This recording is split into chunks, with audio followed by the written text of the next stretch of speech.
Funan, the maritime empire that connected India and China. What if the most consequential trading empire in ancient Southeast Asia was never a single empire at all, and the civilization that connected India and China for centuries has been almost entirely forgotten? Between roughly the 1st and 6th centuries CE, a polity known as Funan dominated the lower Mekong Delta. It was a maritime empire that brokered trade between India and China on a scale that shaped both civilizations. First misconception: Funan was not a centralized state with a single capital and a single king. It was a mandala, a loose, overlapping network of Indianized states bound by tribute, alliance, and shared cultural influence rather than fixed borders. The mandala concept, drawn from Indian political philosophy, describes power radiating outward from a center, not enforced by walls or armies alone, but by prestige, ritual, and the constant negotiation of loyalty among subordinate chiefs and kings.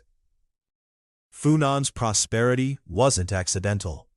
Its position at the junction of monsoon wind systems made it the natural way station for ships crossing between the Bay of Bengal and the South China Sea, a geographic advantage no rival could replicate. Funan was deeply Indianized. Its ruling elites adopted Sanskrit as a prestige language, Hindu and Buddhist religious frameworks, and Indian administrative models. The Sanskrit stele of Vokang, one of the earliest Sanskrit inscriptions in Southeast Asia, is direct physical evidence of that adoption. This wasn't conquest. It was voluntary cultural absorption, driven by the logic of trade legitimacy. If Funan was a loose network, rather than a unified state, how did it project enough power to dominate trade across thousands of kilometers of open ocean? The answer lies in its ports. Funan's constituent polities each controlled key river mouths and coastal anchorages. Together, they formed a distributed port network. No single choke point, but a web of harbors that any ship crossing Southeast Asia was forced to use. Indian merchants carried cotton textiles, glass beads, and religious manuscripts eastward. Chinese merchants returned with silk, lacquerware, and bronze. We know this because excavations at Ok-Eo, Funan's principal port site in the Mekong Delta, recovered Indian carnelian beads, Roman coins, and Chinese bronze mirrors in the same stratigraphic layer. Funan collected tolls and tribute from both directions, turning geography into revenue. Funan engaged with China not merely as a trading partner, but as a diplomatic actor. Between the 3rd and 6th centuries CE, Funan sent formal tribute missions to Chinese emperors, a ritual exchange that secured recognition and access to Chinese markets.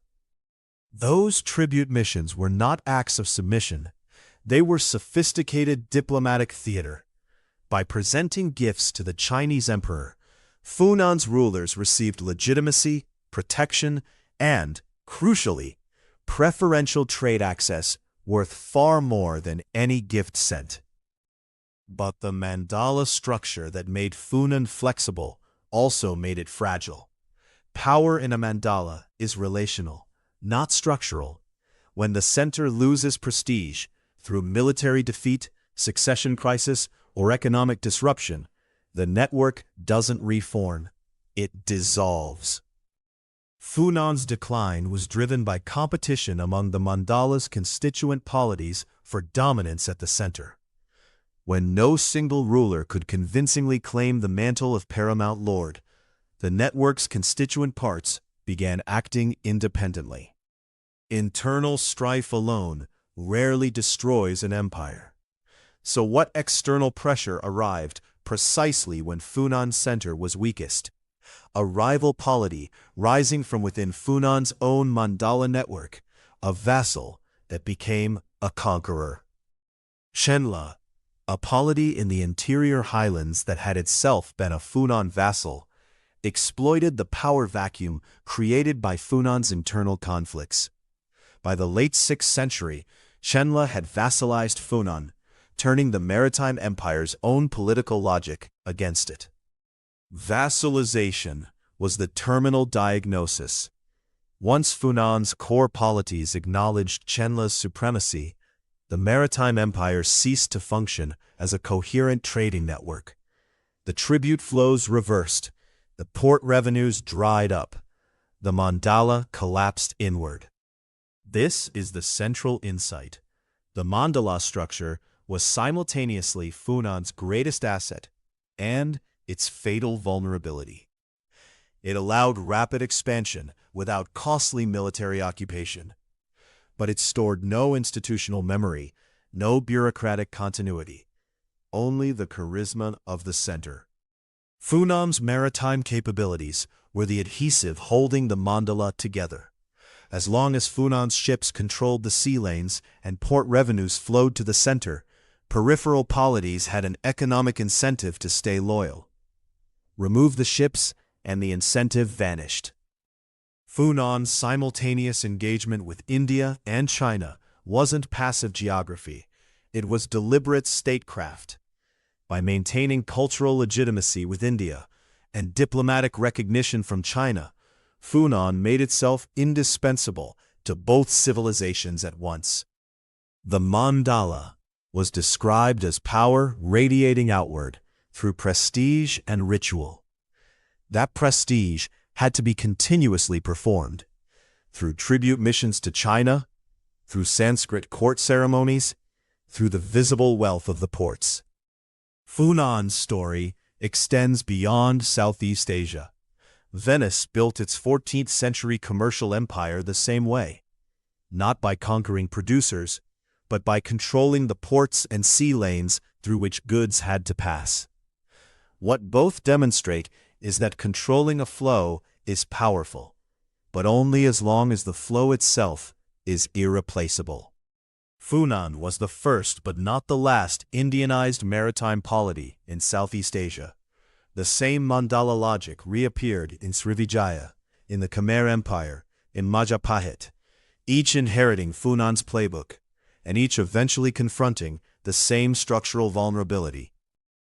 The tribute missions Funan sent to Chinese emperors reveal something specific. Ancient diplomacy was not primitive. It was a system of mutual legitimation that small states could use to punch far above their military weight. Modern economists would recognize Funan's position as a rent extraction model. The state captures value not by producing goods, but by controlling the infrastructure through which goods must pass. Ports, canals, and anchorages were Funan's toll highway. The question that lingers: if Funan collapsed, what did it actually leave behind? An empire that disappears without a trace is a curiosity. An empire whose collapse seeds 3 successor civilizations is something far more significant.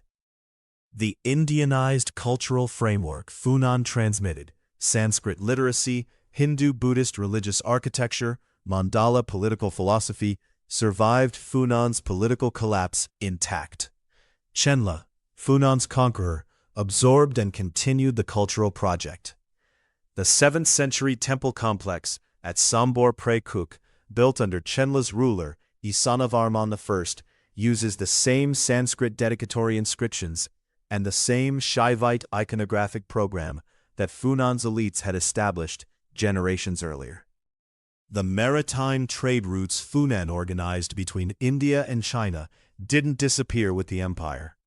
They persisted for another millennium, channeled through Srivijaya and later through the Strait of Malacca. Funan built the road, others collected the tolls. The most concrete evidence of Funan's reach is preserved in the Liang Shu, the official history of the Liang dynasty, compiled in the 7th century.